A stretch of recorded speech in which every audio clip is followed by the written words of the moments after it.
Okay, so this is text 8.2 from the Edexcel Anthology, and it's The Bridge, Martin Hoyle on television drama The Bridge.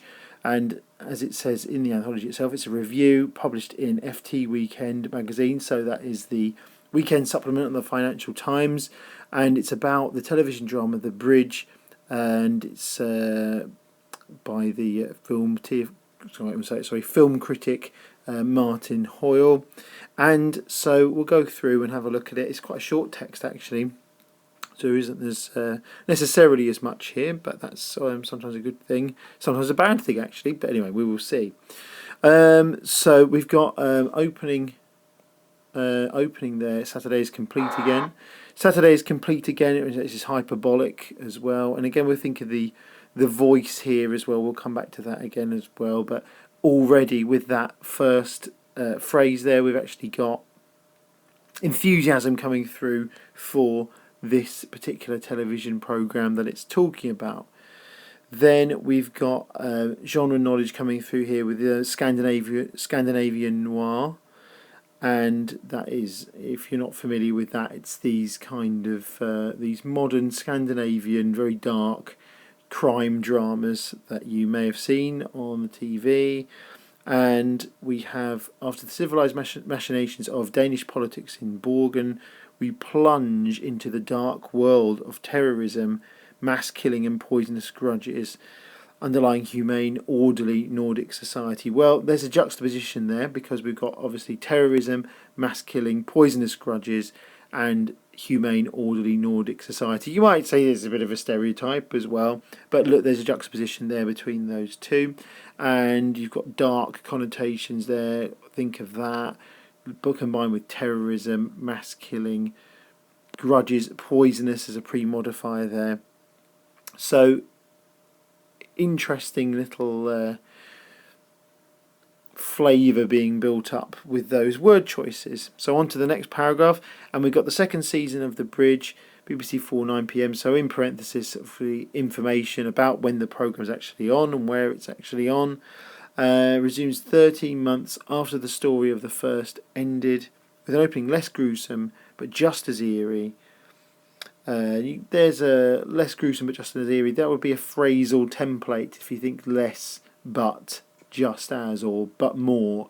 Sometimes it would be more instead, or just. But that's a kind of phrasal template when we say these kind of things. The tone here is of someone who knows what they're talking about. The knowledge of the programme is coming through, isn't there? Someone who's familiar with the television series. Then we've got Oresund. So we have obviously like Norwegian words here, which gives a flavour of that crime drama, this Scandinavian noir. And then we have something kind of informality here with like hurrah, which is an informal interjection. For the chalk and cheese, there you go, familiar collocation there. You might want to use familiar collocation, or the writers use familiar collocation on an article like this because it's easy for the readers to absorb. You know, that's why it's familiar. It's we haven't got to think about anything elaborate, any kind of elaborate phrasing. Combination of frowsy, easygoing Martin. Frowsy is kind of scruffy, neglected kind of looking. That's what that means. Seeing that, and the unsmiling, briskly robotic Aspergerish saga. So you've got a juxtaposition between these two characters. You've got adjectives here, briskly robotic, and you again not necessarily the most PC usage of a reference to Asperger there, with reference to this character. It is successful in giving you an idea of what these two characters are like. And she's not actually robotic, it's metaphorical as well, of course. It'd be a very different series if she was a robot. Discourse markers here. Things have changed, of course, so that's a discourse marker.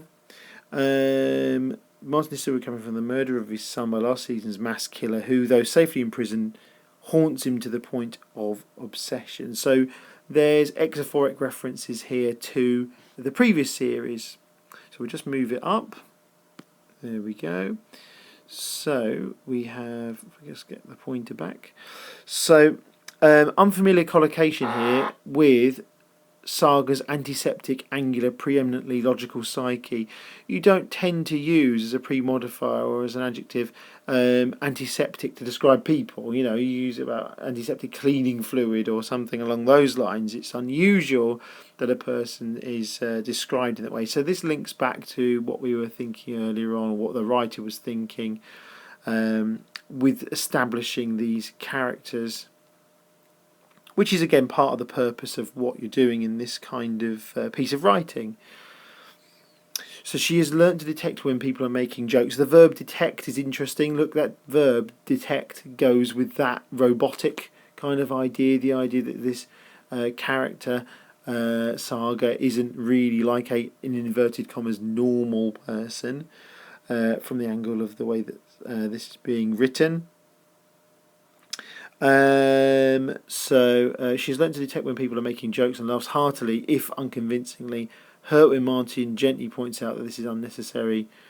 I acknowledge their attempts to be amusing, she explains earnestly.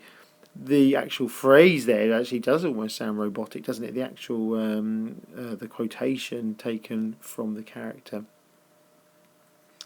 Then we've got the final paragraph. Saturday's brace of episodes is rich with subplots, vivid subsidiary characters, and a reminder that even mass terrorism can be rooted in the skewed world picture of one unbalanced human. So mass terrorism links back to the start where there was mass killing, doesn't it? So we've got a sense of cohesion being created. This text is linking together in things like the character of Saga, but then also goes back to a reference to the tone and style of the actual program itself, with the kind of themes that it covers. And the lexis is lots of polysyllabic lexis. So lots of kind of long words and kind of an educated kind of tone to it. It is about a BBC4 programme, so and it's in another language as well, so it's in Norwegian with subtitles. So it's not necessarily got as wide an audience as some other programmes would necessarily have. So that gives you an idea of the tone and the style of where this is going, where this is aimed at. Then there emerges a common theme. It's actually a bit of hyperbaton there, isn't it? There emerges a common theme. Not the normal way of writing it. So this kind of elevates the subject matter towards the end. So it's saying, as a program, it's not just sort of trashy, disposable TV program that you would watch, but there's some depth to it. There's some important things actually in here. So connection, the failure to connect, that's actually a bit of antithesis there, isn't it? Connection with failure to connect.